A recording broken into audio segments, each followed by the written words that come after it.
Hello and welcome to another live stream edition of the John Keim Report. Do me a favor, subscribe to the show wherever you get your podcast. And if you're joining us on YouTube, do me a favor, hit that like button, hit that subscribe button. You can find us there as part of Ampire Media. That's Ampire. I think those of you who listen know how to spell it by now, but I'm always going to spell it just in case. And don't forget, you can read my work on ESPN.com. We have daily camp reports from every NFL team. And I had a story up over the weekend on Sam Howell and his progress in Washington's offense, etc. So before I get to your questions, and I want to get to your questions soon because my house might blow away, is if you may hear some thunder outside because we're getting pummeled by a storm right now. So a few minutes on the practice, and then we'll get to your questions. So start throwing some questions in there for me. Today was basically, it's not like a practice like yesterday.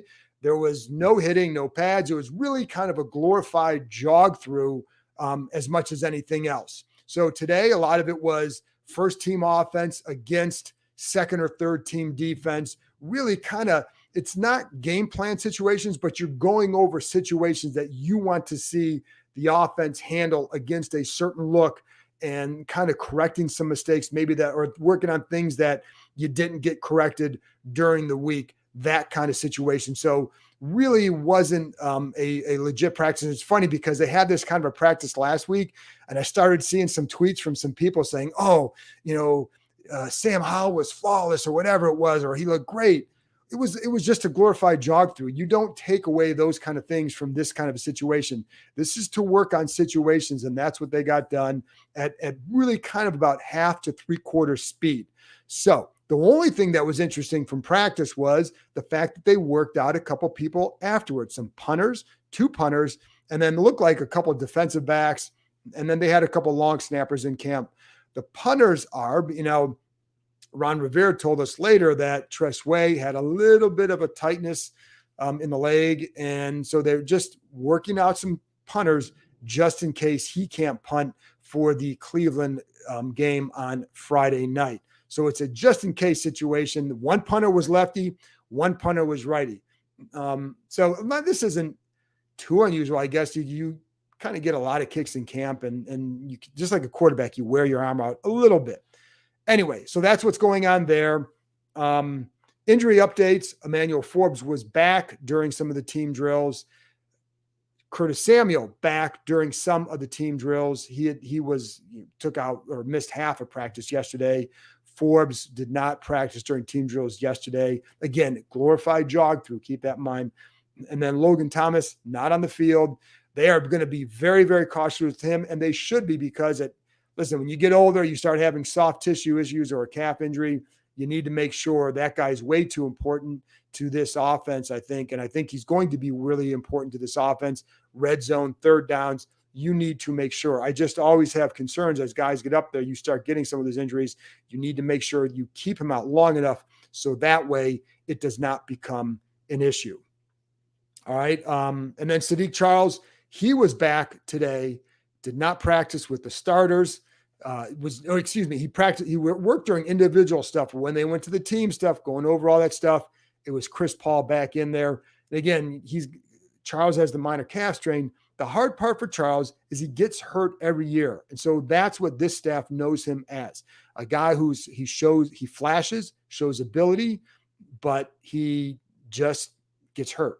So he's going to have to get back out there and prove to them that he can be durable and consistent. It's the old adage, the best availability or the best ability is availability and durability. And so, coaches, you always joke about being part of the Abel family. Are you reliable? Are you available? Are you durable? That kind of stuff. That's what Charles has to prove. He's giving Chris Paul a shot here, man. And Chris Paul, I think, will take that.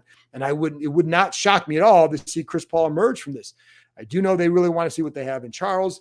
And so the number one thing for him to do is to get healthy. Anyway, so that's another thing. Then the kickers talked to the media today. That's Michael Badgley, Joey Sly. Nothing really awesome from those interviews. Listen, it's a competition, but, and I told you this a little, probably a week or two ago after they signed Badgley, this really comes down to for Badgley.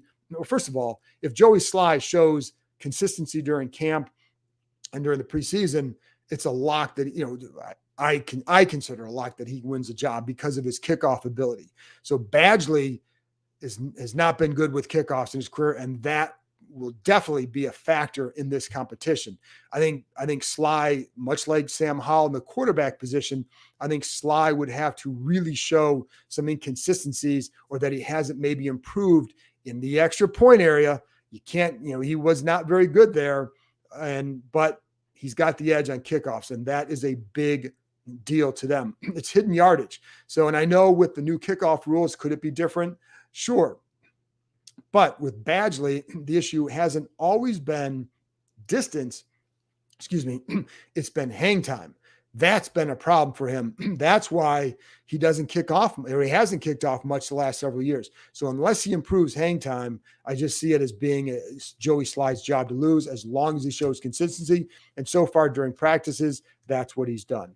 All right. And now the other thing that happened today, Jacoby Brissett took some first team reps. Woo! Now, don't read into that. This is not a sign of anything other than, and first of all, again, it's Howell's job to lose. So they wanted to give Brissett some first team reps. Oh, did you hear that? You heard that? Okay, I hope you heard that little crash out there. That's some lightning just saying hello. Anyway, so they wanted to give Brissett some first team snaps, and again, because you never know, you have to have him ready, and you have to get some level of familiarity with those starters. Now, you're not really talking about a full speed game action reps here, but it was just to get him some reps with them in case he has to go in for Howell. But this remains Howell's job to lose. There's been nothing in camp where you say, oh boy, they're starting the wrong guy. And you haven't seen that yet. And I think the other thing they know with Brissett, he'll always be ready because that's who he is. So they know he doesn't require. So for example, if they go through a couple more weeks and Howell really starts to struggle, they know it won't take Brissett long to get up to speed with others because it's what he's done throughout his career. So just, so you're going to hear that. And it was a couple reps or a couple series that he got in those 10 play little, about, again, 3/4 speed or so. And then the other thing is that Ron Rivera talked about today, and I've talked about him a little bit, but is Benjamin St-Juste and how much confidence he's playing with this camp. And he should be. Like, that kid has progressed, and he's always been a guy that I've really appreciated because I think he's smart. And I remember as a rookie, and I've talked about this before, but it's early in his rookie year. And not only did he start to get better, but he could tell you why, and he could tell you what he saw. And one of the things I liked with him is he went back and watched a lot of other corners this offseason, watched their film to see, are there things, how do they handle certain situations, et cetera, and to incorporate that into his game. So, but I also, that confidence gets shown when players start, you would think, these guys are in the NFL, they should be very confident. It's all relative, man. They have the confidence to play in the NFL, but then you've got to have the confidence to make this play and know that you can go, that you're reading it right, and you can react this way. And when you do that, you just move differently. And he's been moving differently. And I think the nice thing that I like about St-Juste, he's playing physical. And I've seen that in some of his jams and when he goes up against Terry McLaurin, for example, but he's also playing smart. And in that zone match, I think that's a huge thing. He had a nice pick on, I think it was Sunday. I didn't talk about it on here because I kind of forgot, but it was maybe it was Friday even, but it was a really good pick. It was drops into an area and Howell makes the right read, right? He's trying to throw over the top of him. He makes the right read. But he probably, in terms of like, that's the receiver who's probably open. But because of the way St-Juste handled it, probably shouldn't have thrown the ball, but he took a shot over it. And St-Juste's length and positioning gets the interception. So there you go. Anyway, that's it from me. So let's get to the live stream questions. I'm going to start with my guy down in the Virginia Beach area, Williamsburg area, Jim Dusabella, who covered the team for a very long time, was a great mentor for me and modeled about how you need to approach a job, and a terrific writer. Anyways, Deuce wants to know, can Stromberg play guard? And I'm glad you asked that because that is a question that they want to figure out, because if you're going to be a backup and you want to be active on Sunday, you better be able to play another position. So can he play guard? Don't know yet. I do think, and I did hear the other day, that they're going to at some point try him at guard because they need to see, because again, if you're just a one-trick pony in that offensive line and you're a backup, it's hard to make you active on Sunday because he's going to take the spot of, for example, Tyler Larson. Tyler Larson can play center or guard, so they can easily make him active. Stromberg, they're gonna look at that at some point this camp, I believe. So, all right. Virginia Slim wants to know, how's the Leno and Young matchup? So I would say not bad, and I think the one thing is, like with Leno, because he's a veteran, I think he gets caught up more in what he's doing versus what someone else is doing. So, for example, if you go into those one-on-ones, and I even talked about this last week, do you look at who won or lost the rep? And his thing is more about what he's doing versus what the other guy did. So, but it's been a pretty good matchup. There were times where Young has looked really good in that matchup, I'll be honest. But I don't think that Leno has looked bad, if that makes sense, especially early on. Early on, you'd see Young in those full team drills doing a really good job getting off the ball. Once they start putting the pads on, the offensive line can handle situations a little bit better and with more physicality, as coaches like to say. But in the one-on-ones, it looks like it can be, I don't know about even, but I don't think it's one-sided by any means. And I think what you see though is that Young has shown that he can get off the ball like he used to. But the key for him will always be, do you abandon that stutter step stuff? Because if you do, you have a chance to be more consistent. If he starts doing that a lot, it's okay as a changeup once in a while. But if he starts doing that a lot, that's when he's going to get himself into trouble. All right. Here we go. Nathaniel Roberts, you mentioned Tavita, and it is pronounced Tavita, because I even asked him, possibly taking over for Bieniemy if he becomes a head coach. EB's intensity is constantly mentioned. How is Pritchard's? Listen, as an offensive coordinator, first of all, I think he's a guy that I know when they got him, that it was, you want to get those good young coaches in your system. I think that's what Pritchard can potentially be for them. So yes, at some point, I don't know if they would deem him ready enough after 1 year in that role. But I don't know, but I do know, like if Bieniemy was here for a couple of years. But the key for Bieniemy, it's not for any offense coordinator. It's not, the intensity doesn't have to be, you don't have to be out there yelling. That works for Bieniemy. That's not how Pritchard is. He's energetic. I think that's important. And what I also say, like Sean McVay had a different energy. Kyle Shanahan had a different energy. And that energy comes from, the excitement you have for your game plan. Again, energy is bigger than just like yelling, because there are going to be some players who don't like that. And there's, I guarantee there's some players who don't like that. And, there are some players who didn't like a lack of intensity by others or the way others were coached in the past. So it's not just one size fits all here. So when you talk about the intensity with Pritchard, I think it's as much the energy that you bring and his ability and he's really good at developing relationships and working with others. So he get that little thing on his report card, works well with others. But I do think the energy is more important and I think maybe energy and intensity can be the same thing.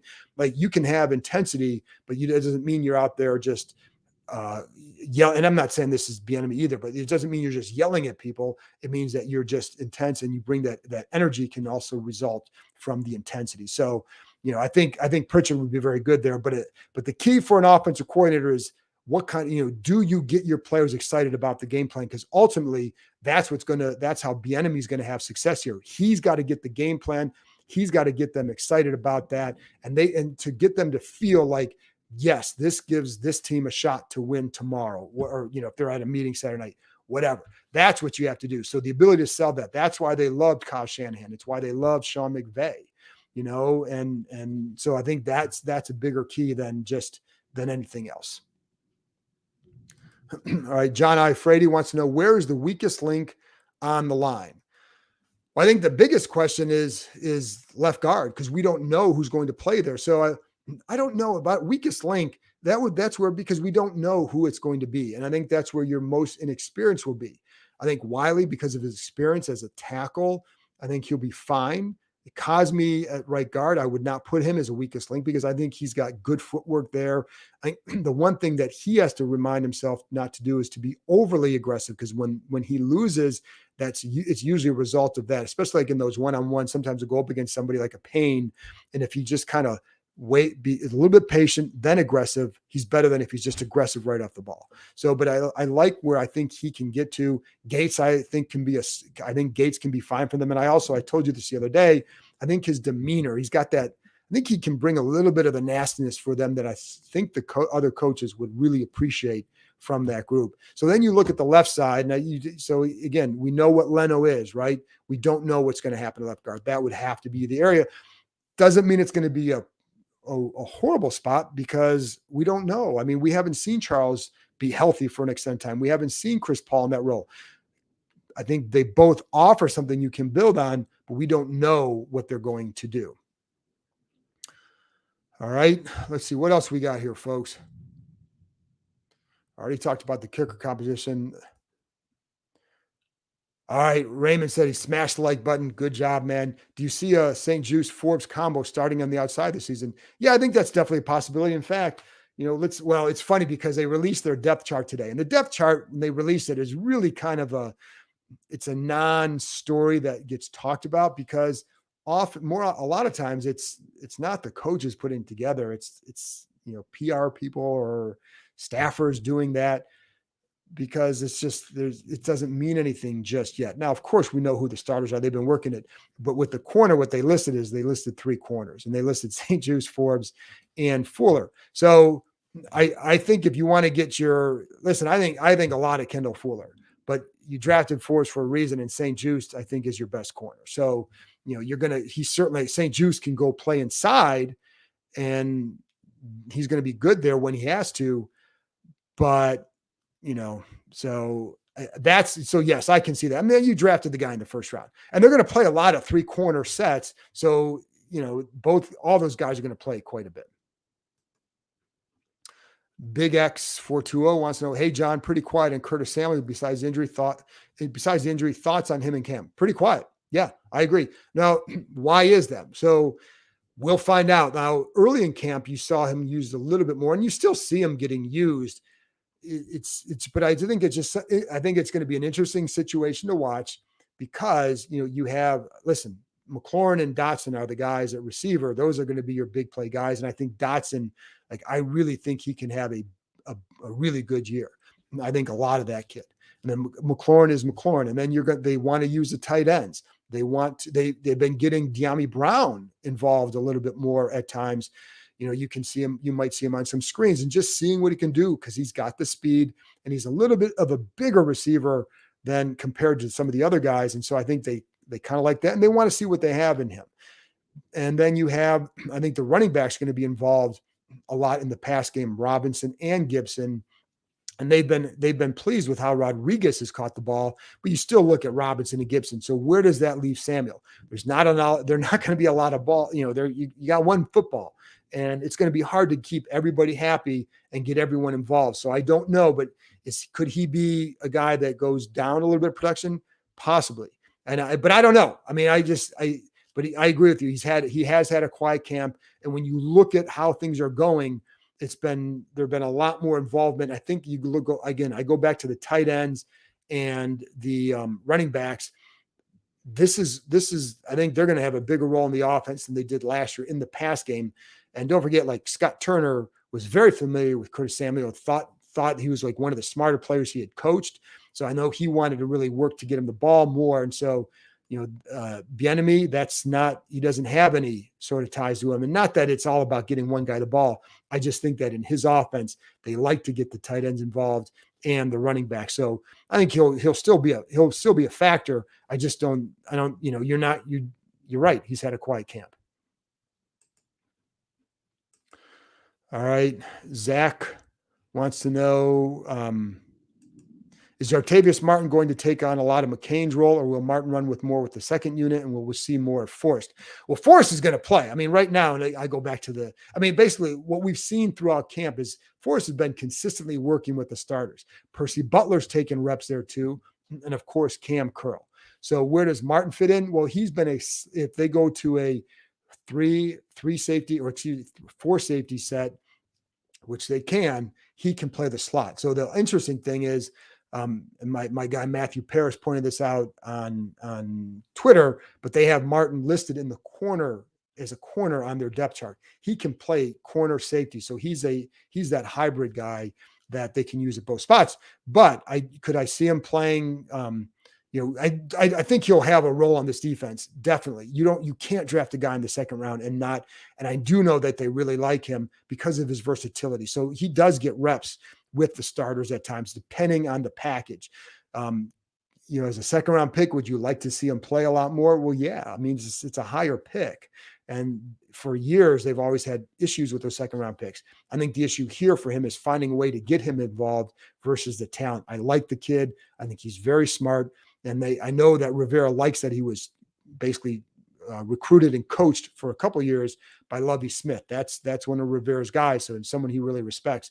But I like what I see from Martin. I talked about this before when you're watching him in the slot. So that's a lot of where we've seen him is in the slot. But what I've seen him a couple of times, very patient feet, very settled. And a lot of that I think comes from just understanding route concepts, what to buy, what not to buy from a receiver on their fakes. And the other day, the ability to disguise, I think that's one thing that this secondary can do very well. And saw him the other day line up in the slot, looks like man, drops back deep middle, takes away a pass from Jacoby Brissett. It just takes away an option. I think it fooled him. And so those are things that I think he adds, but I think the secondary can do a lot of that. All right.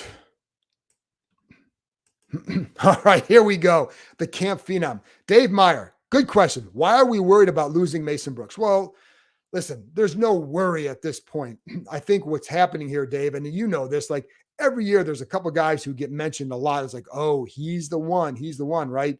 Well, and more often than not, I'd have to really think about a time where this team lost a guy like in this situation where you say, oh, you just blew it there. There's always, we'd hear this about Cam Sims, and I'm a Cam Sims fan, but Cam Sims was always a guy, you can't cut him, though. Someone's going to pick him up, and nobody ever did. Now, they lost him this offseason, and I know they'd like to keep him back, would have liked to have had him back.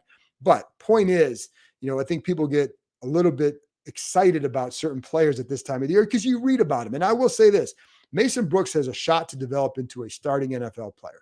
And when you watch him, but I also think that, let's give it some time, see where he goes.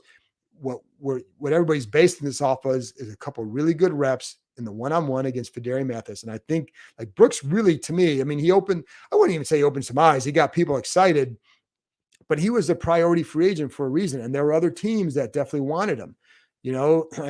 I believe the Browns wanted him. I think the Eagles probably wanted him. So I think those are, so could somebody snatch him up? Yes. It's going to be a hard one here because I think what they really want are some young guys to develop on this line. The problem is you're going to have a young guy in Stromberg as a backup, a young guy and a rookie in Daniels as well as a backup. I think Daniels needs some work. Then what if Chris Paul, if Sadiq Charles is starting, you have another backup who's a young, inexperienced guy in Chris Paul. So that's three. It's hard to keep a lot of those. You're going to keep, if you can keep 4 or 5 backups. So Tyler Larson at this point, I would certainly have him on there because of his versatility, and he can play center, he can play guard. And then where's the fifth one? And you have Cornelius Lucas. So it could be hard to find a way to keep him on the 53-man roster short of an injury to someone else. So should you be worried? I don't know about worried, but I think could he develop into something someday? Yeah, I do think he can. But worried, I think, is a strong word. And I think, I think he's looked good for the spot he's in. He was working with the second team yesterday, so that's a good sign for him. But I think we have a little bit of a ways to go before anybody should be worried. And I'll say this, if they get to the point where they're worried about losing him, they're going to find a way to keep him. So, yeah. All right. From E, how much of a possibility that they had the advantage of the new third QB rule? Because although the third QB doesn't count against the active roster, they still count against the 53.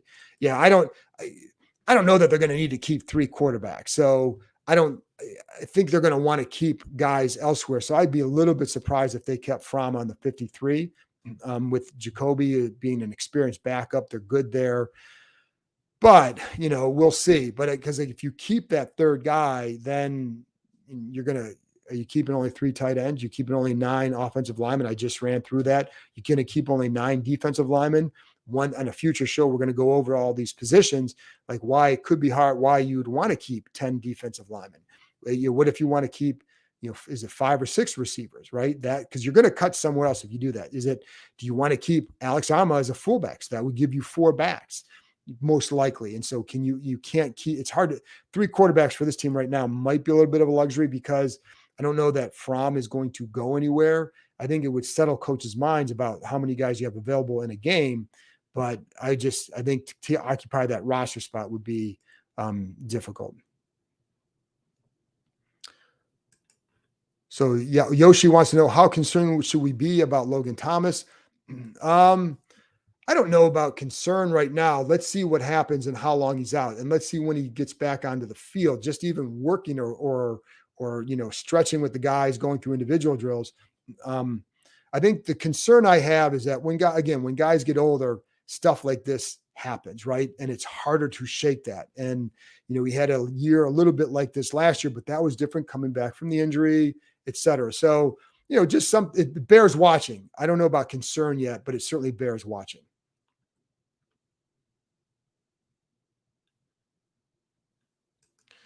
All right, Virginia Slim. If this Sunday was week 1, would Howell float or flounder? Is he ready? Well, it's not week 1, so it doesn't matter if he's ready. I don't think he'd flounder. I don't get that. Like, he doesn't look overmatched. I've seen quarterbacks out here that can look overmatched or don't look good. I don't put him in that category. What I like about Howell is that he doesn't get rattled. And he's been, he had a tough week he had a tough day last Saturday, and he responded with some good days. And so and someone else brought this up. I think it was JP Finley. We were talking about it. He hasn't had like 2 bad days in a row. You don't see that. And there are a lot of reasons why this offense they're behind the defense. There should be. It's a new offense. It's an experienced defense. But I don't look at Howell as a guy that's like not going to be able to handle the moment. So I would, especially since they're playing Arizona, I'd say he's going to float. I don't think he's going to flounder. Now, for the season, when he's getting some better defenses, then we're going to learn a lot about him. And I think, I'll be honest, man, that Baltimore 2 days practice, it almost feels like their summer Super Bowl, because they're going to put a lot on those practices because of what it can reveal to them. One of the weaknesses I think they've had over the last couple of years is the inability to fully gauge some of these starters that they weren't sure about. Whether it was the quarterback position or safety, right? Certain guys that they maybe put in spots when they had Apke as a starter in 2020. Well, he did look good in their practices, but in the games he did not. And so it took him a while to realize that. This scrimmage or those practices will help give them a better feel for certain players. It'll give them a good feel for where Howell's at. It'll give them a good feel for where the offensive line is at, et cetera. So anyway, I don't think he's going to flounder, but I also know that he's got a few weeks to go. All right. Let's see what else we got here. Any word on the James Smith-Williams or Cam Curl contract situations? Not at this point. And that's something I want to check on. I know that Rivera talked to Josh Harris last week. I'm sure you go over all that stuff, but I have not heard anything new. Doesn't mean nothing new is going on. It's just that this hasn't been a focal point. So I'm going to get on that. All right.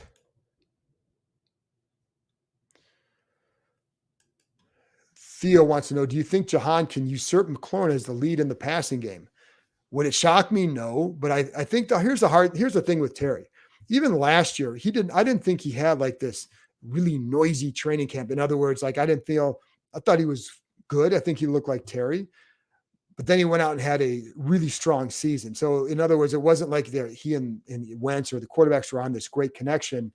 And then, but he went out and did what he did because that's what he does. But can I see Can I see Jahan? It would have shocked me. No, because I think Jahan is that good. And then it's like, how are you using guys, et cetera.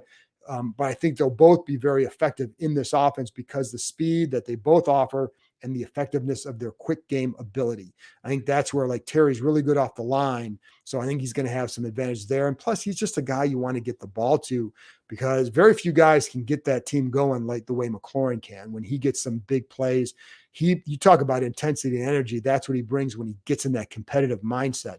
But I really think a lot of Jahan. And so, nothing would shock me because I just think a lot of the kid.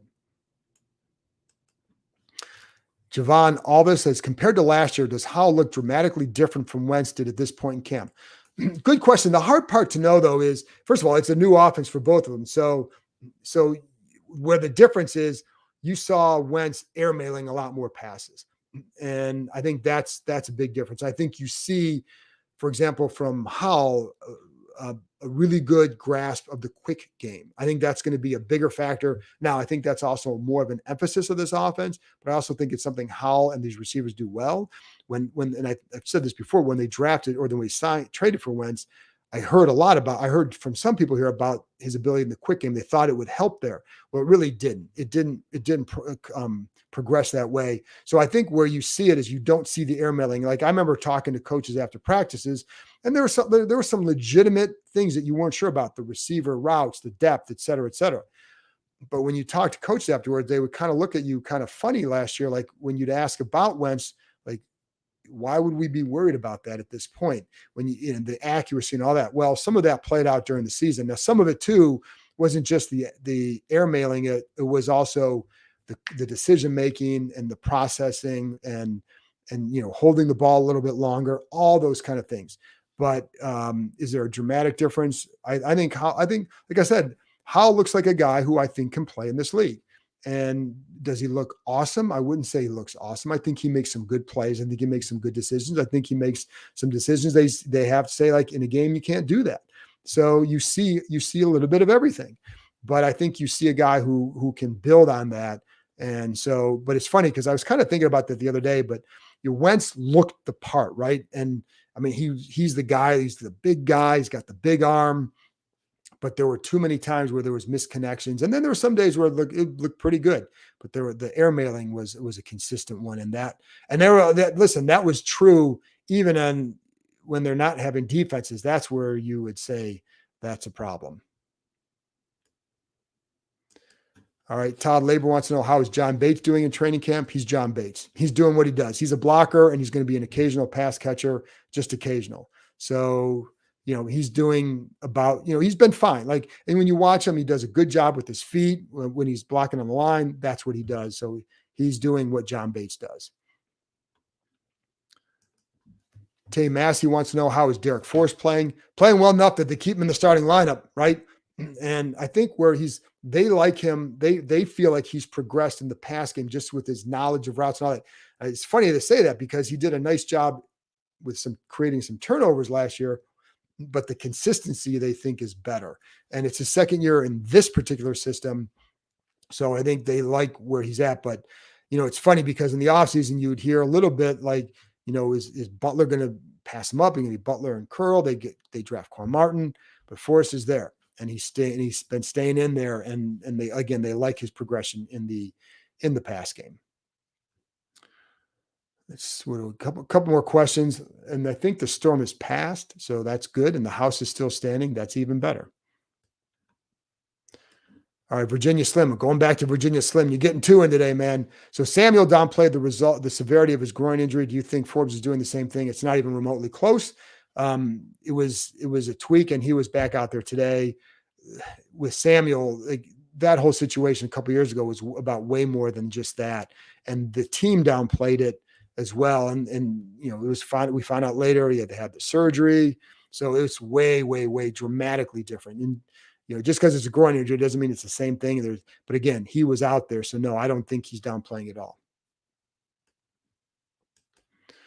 Young you, how many games does Sam Howell need to win in order to be considered a franchise QB? I don't think it's going to be the games that they win because that's going to be dependent on other people as well. I think it's just you have franchise QB to me. First of all, the definition of a franchise versus an elite quarterback. And, to me, a franchise guy is a guy who can start for you for several years. I mean, is Kirk Cousins a franchise QB? Well, he's been a quality starter in this league for a while. You can debate that. But I look at an elite QB as one who can make others better, right? Is that what you say in a franchise QB? I think what you want is can he be a guy who can start multiple years for you and you feel good about it? I'm not going to look at the win total on that, because what if the line doesn't progress the way they hope or isn't what they hope? Then is that Howell's fault? No. What if, but I think what you want to see is consistent, steady improvement, not making boneheaded decisions, although guys like Brent Favre did that all the time, right? I mean, it's what he did early in his career, but it's the big plays, being able to win when you don't have everything else going for you. That's when you've got a guy who can lead your team versus a guy who's just kind of taking care of the job of the position. Let's see.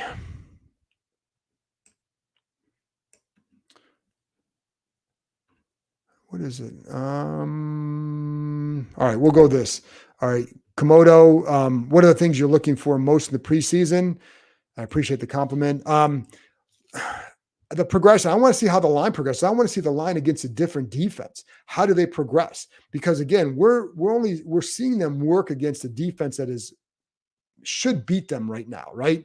It's a good defense. It's one of the best defensive lines in football. How do they look against another offense? How do they game? They're not going to game plan a ton in the preseason, but how does it look when they're actually going up against a different group? Same with Howell. So that's the thing. That's the number one thing, because that's how this defense, that's how this team is going to be good. If they're going to be good, it's going to stem from their improvement and from Sam Howell's improvement. So that's what I'm looking forward to seeing the most. I'm going to do about 3 more questions. Let's see. All right. I'm not sure what this is about. Let's see. All right. Well, Washington Command Center, this must be in response to somebody else. Stromberg's going to be a hell of a center. He might be a hell of a center, but, and I'm not sure what that was in response to, if that's someone else on there. However, the thing, and he might be, but here's the hard part with that situation. They signed Nick Gates to a contract where essentially he would be the starter for 2 years. So you draft a guy in the 3rd round who, if all goes well, is going to be a backup for you for 2 years. Now, is that the worst thing in the world? No, if he can go on, because Gates has his own injury history. What if you need him? So then you could be covered with a young guy, and that could be really good.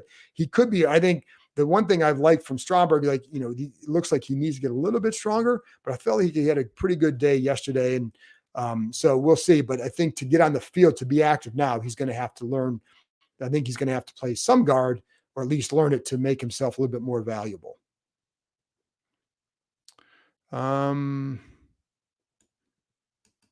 All right. Sean Jackson wants to know who's going to get the most snaps at slot, St. Juste or the rookie. Now, the rookie, are you talking about Quan Martin or Forbes? Forbes isn't going to get a lot of time in the slot. That was a couple snaps in the spring just to get him just in case.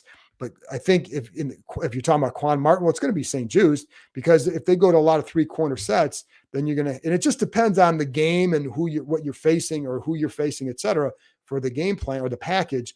But you'll get, if in an ideal situation, 3 corners, it's going to be Forbes and Fuller on the outside, St. Juste in the middle. Now, there are going to be times where this is one thing I really like about this defense, is the ability to be flexible. So you can go with a 4-down lineman, 1 linebacker, and then 6 DBs and feel pretty good about it. You could go with 4 down linemen and 7 defensive backs, because you have guys like Martin and Cam Curl who can play up in the box and feel pretty good. So but yes, if you're just talking about him and Martin, then it'll be St. Juste. But again, then it's package dependent, and so we'll see.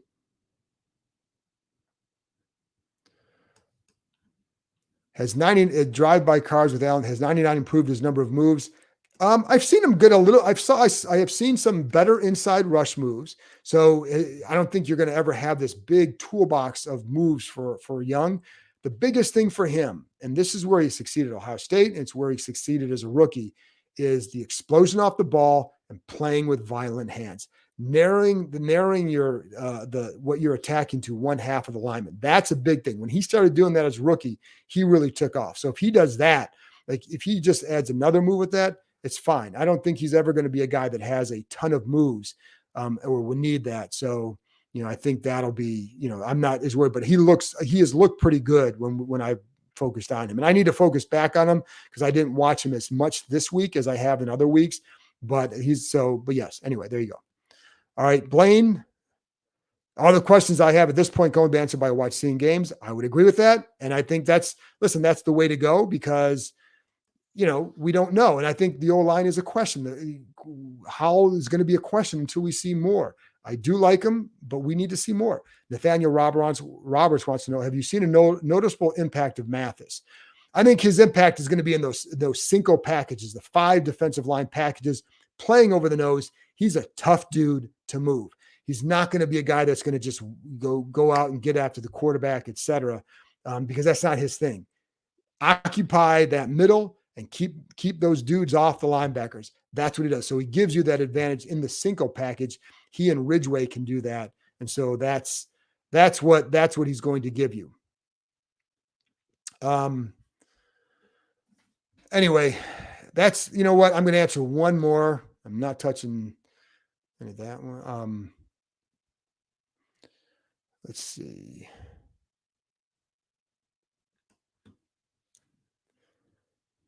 I'm not sure again. Well, I'm not. Let's see.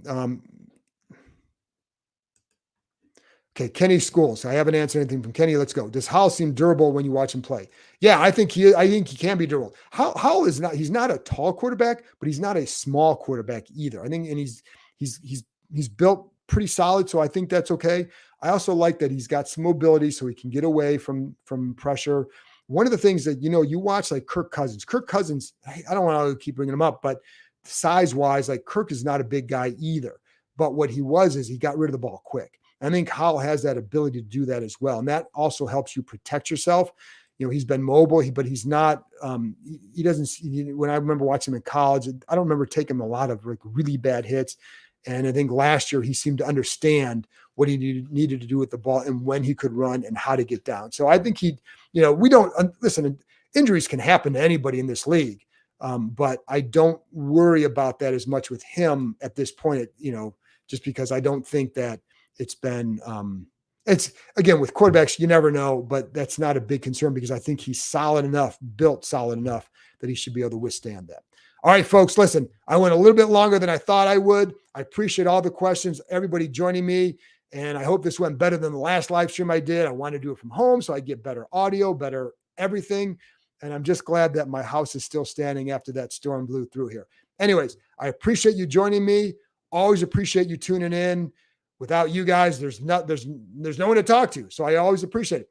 I'll be back on Tuesday with another practice report, and hopefully we can do another live stream later in the next week or two. So talk to you next time.